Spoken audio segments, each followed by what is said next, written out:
The mature personality individual continue to evolve. अब एक person जो है वो मुस्तकिल ग्रो करता रहता है, प्रोग्रेस करता रहता है, आगे बढ़ता रहता है। प्रोग्रेस कभी भी रुकती नहीं है, ग्रोथ रुकती नहीं है, ये हमेशा जारी रहती है। कुछ ना कुछ इंसान में चेंज के साथ आता रहता है। Progress toward a mature personality is measured in the terms of how well adults meet 6 criteria. अब एक मेच्योर पर्सन कैसे बना जाता है, प्रोग्रेस कैसे होती है, उसको आप मेजर करेंगे उस पर्सनालिटी को, एक मेच्योर पर्सनालिटी को, तो आप देखेंगे कि एक पर्सन जो है वो अपने बेहतर तरीके से 6 क्राइटेरिया को मीट करता है। अब हम जो 6 क्राइटेरिया देखेंगे, उन क्राइटेरिया पर जो पर्सन पूरा उतरता होगा, उसको मीट करता होगा, तो आप उसके कहेंगे कि ये एक मेच्योर पर्सन है। Criteria 1, tension of the sense of self. The boundaries of self are rapidly extended. अब जो सेल्फ की बाउंड्रीज होती हैं वो बढ़ती जाती हैं, एक्सटेंड होती चली जाती हैं, वो लिमिटेड नहीं होती कोई चीज के, बस यहाँ तक जो है वो ग्रोथ हो गई, अब नहीं होगी। सेल्फ जो है वो मुस्तकिल उसकी ग्रोथ होती रहती है, उसमें चेंजेस आती रहती हैं। आप अपने सेल्फ को बार बार से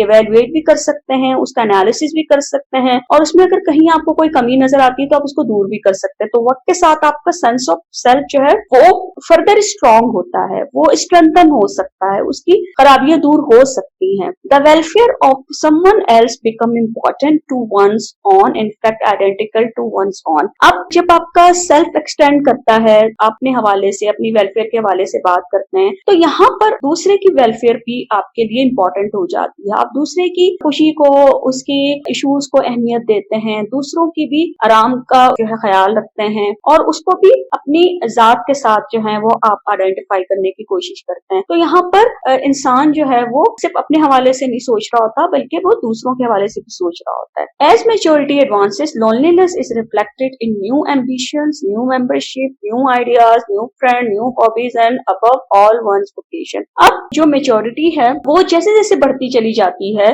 जैसे जैसे इंसान जो है मेच्योर होता चला जाता है, तो उसके आइडियाज में भी चेंज आता है, उसकी हॉबीज भी चेंज होती हैं, उसकी लाइफ स्टाइल और उसकी एक्टिविटीज में भी चेंज आता है, और उसमें जो है वो इसी तरह उसका सोशल सर्कल भी चेंज होना शुरू हो जाता है, और वो उसके नए एम्बिशन सामने आ रहे होते हैं। और सबसे बढ़कर ये है कि उसकी जो पेशा वराना जो काम है और जो वो करना चाहता है, या जो उसकी प्रोफेशन से रिलेटेड चीजें, उसमें भी जो है वो काफी चेंजेस आती हैं। तो मेच्योर पर्सन जो है वो ये नहीं है कि बस कुछ चीजों को लेकर बैठा रहता है, बल्कि वो देखता है कि मजीद किस तरह की एक्टिविटीज और किस तरह के फ्रेंड्स बनाने चाहिए। आप देखें कि प्रायोरिटीज चेंज होती रहती हैं आपकी, कि आप अपने एक्टिविटीज को भी वक्त के साथ चेंज करते हैं, आपके इंटरेस्ट वक्त के साथ चेंज होते हैं। तो इसी तरह बहुत सारी रिलेटेड चीजों में भी चेंज आ रहा होता है। फिर इसी से एक चीज रिलेटेड है functional autonomy. Functional autonomy is a process by which a new system of motivation evolves from an older one but stems from tension different from those of the original. अब फंक्शनल ऑटोनॉमी क्या होती है कि person जो है उसका जो motivation system होता है वो न्यू होता है, चेंज होता है, और वो पिछले से इंडिपेंडेंट होता है। यानी अगर एक पर्सन एक काम कर भी रहा है, पहले भी वो एक काम कर रहा था, अभी वो काम कर रहा है, लेकिन पहले वो मोटिवेशन कुछ और लेकिन अब मोटिवेशन कुछ और है। जैसे सपोज कि अगर एक पर्सन बुक रीडिंग करता है, और वो बचपन में था और बुक रीडिंग करता था, उस वक्त हो सकता है कि उसके पेरेंट्स की तरफ से प्रेशर हो, केयर गिवर की तरफ से प्रेशर हो, फैमिली में हो कि नहीं ये टाइम रीडिंग का है, रीडिंग की करनी है, तो उस वक्त उसकी मोटिवेशन ये होगी कि भाई उसने ओबे करना है और उसने उनको पुश करना है, केयर गिवर को, एल्डर्स को या पेरेंट्स को। लेकिन अब वो पर्सन जो है एडल्ट लाइफ में वो रीडिंग कर रहा है, खुद बुक उठा रहा है, उसको पढ़ रहा है, तो यहाँ पे अब उसकी मोटिवेशन चेंज है। अब वो शौक से कर रहा है, उसे अपने दिल से कर रहा है, उसके ऊपर कोई प्रेशर नहीं है, तो मोटिवेशन चेंज होती चली जाती है। तो जो आप पिछली जो एक काम कोई पर्सन कर रहा होता है या उसकी मोटिवेशन होती है, तो जो न्यू होगी वो उससे इंडिपेंडेंट होगी, उससे हटकर होगी। ये नहीं कि उसी की वजह से हो रही है कि पिछली जो मोटिवेशन थी वो ही प्रेशर डाल रही है पर्सन जो है दोबारा वही काम करे, रिपीट करे, ऐसा नहीं होता, वो उससे इंडिपेंडेंट है। तो जो भी एक नया एक जो सिस्टम सामने आएगा वो इंडिपेंडेंट होगा, उसमें चेंजेस भी होंगी और वो पिछले से क्या होगा, इंडिपेंडेंट होगा। Criteria 2, warmth relating to self to others. By extending the self, a person of warmth is capable of great intimacy. अब जैसे self extend करता है, person जो है वो एक relationship में बड़ी intimacy को show करता है, उसके अंदर warmness होती है, warmth relationship को जो है अहमियत देता है, उसके relationship shallow नहीं होते हैं कि अगर वो किसी से भी relation बनाएगा तो उसको दिल से बनाएगा। एक mature person जो है वो कोशिश करता है कि उसके relationship बेहतर हो और मुखलिस हो, और वो उनको सिर्फ ये नहीं कि एक बस दिखावे के लिए है या उसके बड़े में वार्मनेस नहीं है या उस रिलेशन में इंटीमेसी नहीं है, ऐसा नहीं होगा। वो रिलेट करेगा तो बड़ी उसके साथ इंटीमेसी के साथ करेगा, वार्मनेस के साथ करेगा। Warm relationship reflect a genuine capacity for love involving family, friends and lovers. अब यहाँ पे जो warm relationship उसका होगा किस तरह नजर आएगा कि उसकी वो एबिलिटी है कि वो उस मोहब्बत के रिश्ते को कायम रखता है अपनी फैमिली के साथ, दोस्तों के साथ, महबूब के साथ, जिसके अपने लवर्स के साथ, जो भी रिलेशनशिप होगा अपने पार्टनर के साथ, तो वहां पर वो जो लव रिलेशन होगा वो एक अच्छा रिलेशन होगा। यानी अगर हस्बैंड का अपनी वाइफ के साथ एक रिलेशन है, लव रिलेशन है, तो वो एक अच्छा रिलेशनशिप होगा। वो उसकी उस मैच्योर पर्सन की कैपेसिटी को शो करेगा, उसकी जेन्युइन कैपेसिटी है कि वो क्लियर है उन मामले में, उन रिलेशनशिप के मामले में। इसी तरह फैमिली में बच्चे हैं, पेरेंट्स हैं, बहन भाई हैं और इसके अलावा दोस्त होते हैं, तो उनके साथ जो रिलेशनशिप होगा वो क्लियर होगा और बड़ा अच्छा होगा और वाकई उसमें जो है वो एक वार्मनेस भी होगी और मोहब्बत भी होगी और वो सिर्फ एक दिखावा या सेल्फिशनेस नहीं होगी। But mature warmth also entails compassion, a form of detachment. अब यहाँ पर जो है वो वार्म रिलेशनशिप अगर है, एक मैच्योर वार्म रिलेशनशिप है, तो उसमें कंपैशन तो है लेकिन उसमें वहां पे डिटैचमेंट भी आती है। आप देखें कि एक मैच्योर पर्सन जो है वो किसी के साथ रिलेट करता है तो ठीक है, करता है, बड़े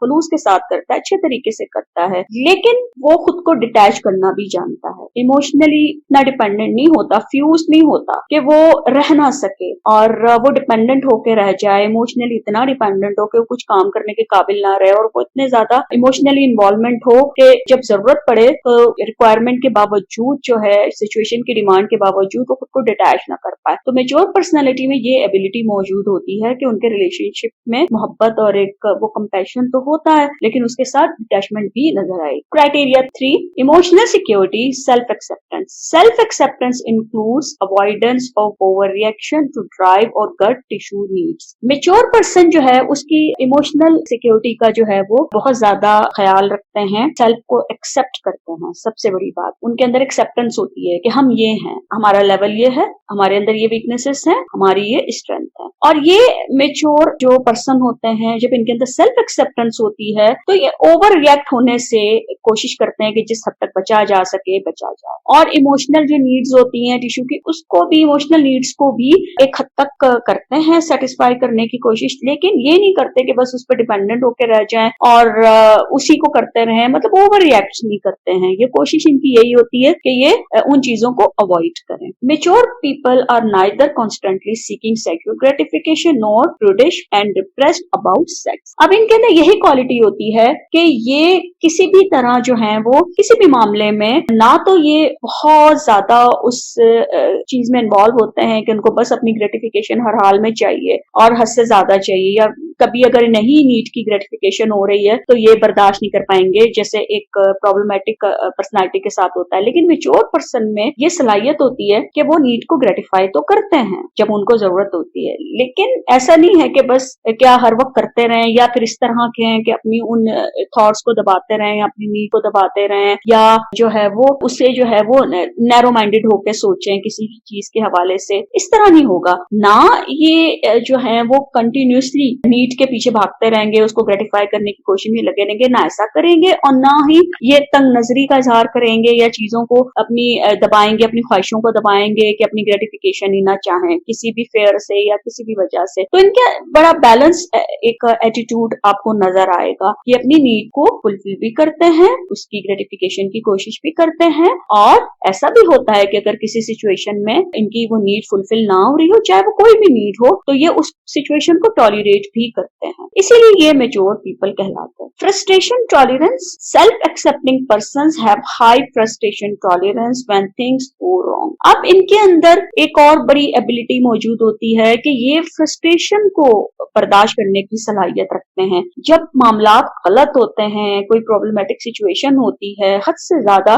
तो उस प्रॉब्लम की वजह से जो इन्वायरमेंट में फ्रस्ट्रेशन होती है ये उसको टॉलरेट करने की सलाहियत रखते हैं। ये अपने ऊपर फ्रस्ट्रेशन को हावी नहीं होने देते, उस इनके अंदर बर्दाश्त जो है वो बहुत ज्यादा होती है। They do not pitch a tantrum, blame others और वैलो इन सेल्फ पिटी। अब ये इनके अंदर ये भी एक सलाहियत होती है कि ये खामखा का ना हंगामा नहीं खड़ा करते, ना दूसरों को इल्जाम देते हैं और ना ही बस अपने आप को वो जो है वो करना, एक जो इंसान होता है कि जो अपने ऊपर एक तरस खाने वाली एक कैफियत हो जाती है या इस तरह करते हैं, इस तरह की कोई चीज नहीं होती इनके अंदर। और ये बड़े बैलेंस्ड एक एटीट्यूड के साथ सिचुएशन को डील करते हैं। तो फ्रस्ट्रेशन को टॉलरेट भी करते हैं बहुत ज्यादा, सिचुएशन को हैंडल करने की कोशिश करते हैं, ना दूसरों को इल्जाम देते हैं, ना अपने ऊपर अपने हवाले से कुछ नेगेटिव इस तरह सोचते हैं, और ना ही जो है वो मिजाज जो है वो इनका गड़बड़ आपको दिखाई देगा। Criteria 4, realistic perceptions and skills. Maturity does not bend reality to fit one's needs and fantasies. अब इनकी जो मेच्योरिटी होती है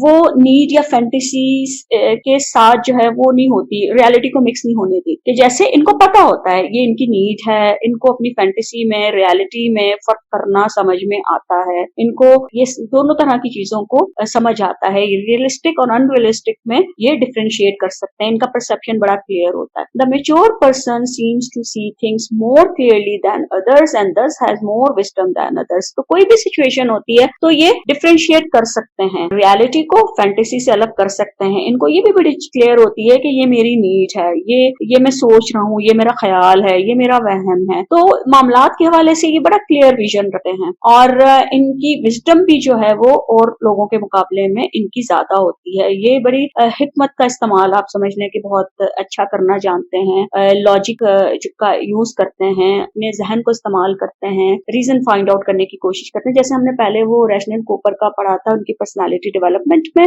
जो एल्पोर्ट ने दिया था, इसी तरह आप समझ लें कि जो है ये इनका भी एक प्रॉब्लमेटिक सिचुएशन में भी अगर जो है ये इनका जहन इतना काम करता है कि ये कोई लॉजिकल सोल्यूशन भी फाइंड आउट करते हैं, क्योंकि ये सिचुएशन को क्लियरली देखते हैं और ये ख्वाबों ख्यालों की दुनिया में नहीं रहते और ना ही वहमो गुमान में खुद को रखते हैं। Mature people are problem solver, और इसीलिए मेच्योर पीपल जो है ये प्रॉब्लम को सॉल्व करना जानते हैं, क्योंकि ये चीजों को अपने पर हावी नहीं रखते, बड़ा क्लियर परसेप्शन है, रियलिस्टिक परसेप्शन है, और ये स्किल्ड होते हैं, प्रॉब्लम को आइडेंटिफाई करते हैं, उसको एनालाइज करते हैं और सोल्यूशन को जनरेट करते हैं।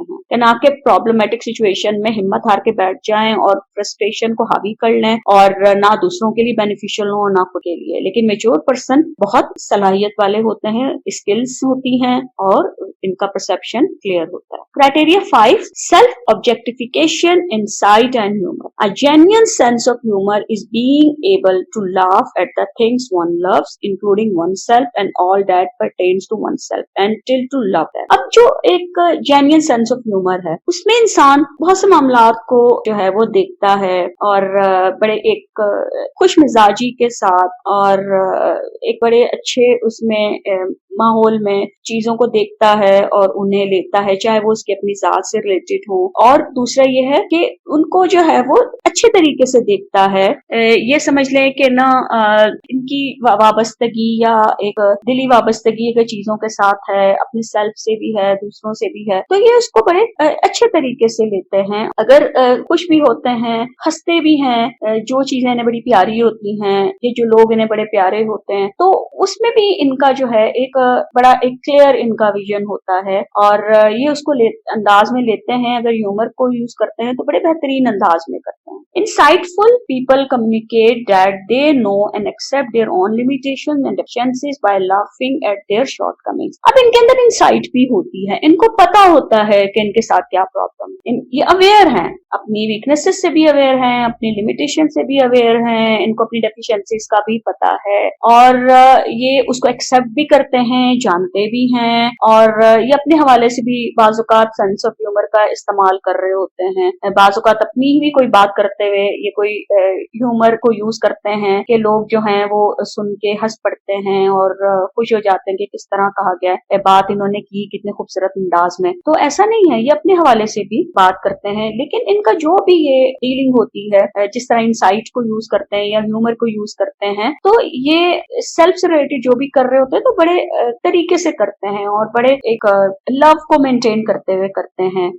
और इनका जो यहाँ पर मकसद भी होगा तो वो सेल्फ करेक्शन ही होगा। Criteria 6, unifying philosophy of life. One primary element in a unifying philosophy of life is directedness. अब एक जो इसमें प्राइमरी एलिमेंट है जिंदगी के फलसफे को समझने के लिए, यूनिफाइंग फिलोसफी जो है वो है डायरेक्टेडनेस। इसमें एक डायरेक्शन होती है, डायरेक्शन की बात की जाती है कि जब आप जिंदगी का फलसफा समझते हैं तो वहां पर सबसे अहम ये होती है कि आप किस डायरेक्शन में जा रहे हैं, आप खुद को कैसे डायरेक्ट कर रहे हैं। अगर आपने खुद ही को सही तरीके से डायरेक्ट नहीं किया तो आप दूसरों को भी डायरेक्ट नहीं कर सकते। हैविंग अ गोल और goals in life toward which one is strive. और एक गोल होता है, गोल एक भी हो सकता है, एक से ज्यादा भी हो सकते हैं, जिसके लिए पर्सन कोशिश करता है। तो जिंदगी जो है उसके यूनिफाइंग फिलोसफी ये है कि पर्सन जो है वो जो है डायरेक्ट कर सकता है, उसमें डायरेक्टेडनेस होती है, उसको पता होता है कि ये मेरी डायरेक्शन है, ये मेरे गोल्स हैं जो मैंने सेट किए हैं और इनके लिए मैंने कोशिश करनी है, इनको अचीव करना है। द गोल में change as one's life circumstances change but they must be in place if one is to claim a mature personality. अब ये होता है कि जैसे जिंदगी चेंज होती है, हालात चेंज होते हैं, तो बाज़ औक़ात गोल भी चेंज हो जाते हैं। जरूरी नहीं है कि आपने बस एक गोल जो आज से 5 साल पहले सेट किया था वो आज भी आपका गोल हो। ठीक है, उस वक्त आपने जो लॉन्ग टर्म गोल भी सेट किए होंगे उसमें आपने सोचा होगा कि after 5 years I will do that, लेकिन अब हालात कुछ इस तरह के हैं, सिचुएशन चेंज हो गई, अब आपकी प्रायोरिटी चेंज हो गई, आपका गोल चेंज हो गया। लेकिन जो मैच्योर पर्सन होते हैं वो कोशिश करते हैं कि उन्हें जो है वो एक ही जगह पर रखें या एक ही तरीके से हैंडल करें। बाज़ औक़ात गोल जो है वो कम्प्लीटली चेंज नहीं भी होता, कुछ चेंज हो जाता है, कुछ नहीं भी होता, कुछ थोड़ा बहुत किसी में गोल में थोड़ा सा चेंज आता है, या बाज़ औक़ात आपका गोल तो सेम है, स्ट्रेटजीज आपने डिफरेंट यूज कर ली है उस गोल को अचीव करने के लिए। तो मैच्योर पर्सन जो है उसकी कोशिश पूरी यही होती है कि वो अगर गोल सेट कर रहा है तो बहुत बेहतर तरीके से करे और इस तरह के गोल सेट करे कि जो वो अचीव भी करे और वो कांस्टेंट रहे, क्योंकि हमने पिछले क्राइटेरिया में पढ़ा है कि इनका बड़ा एक क्लियर परसेप्शन होता है, रियलिटी बेस्ड इनका काम होता है, रियलिस्टिक होते हैं और ये फैंटेसी में यूं रहने वाले नहीं होते, डिफरेंशिएट कर सकते हैं रियलिटी को फैंटेसी से, ये इनके अंदर एबिलिटी मौजूद होती है। तो इसीलिए मैच्योर पर्सन जो है वो कोई बहुत ज्यादा चेंजेस नहीं लेकर आते हैं, वो उनकी कोशिश यही होती है कि वो जो है वैसे गोल जो है लाइफ के सेट करें, बनाए कि जो लगे कि वाकई एक मैच्योर पर्सनालिटी ने ये गोल सेट किए हैं।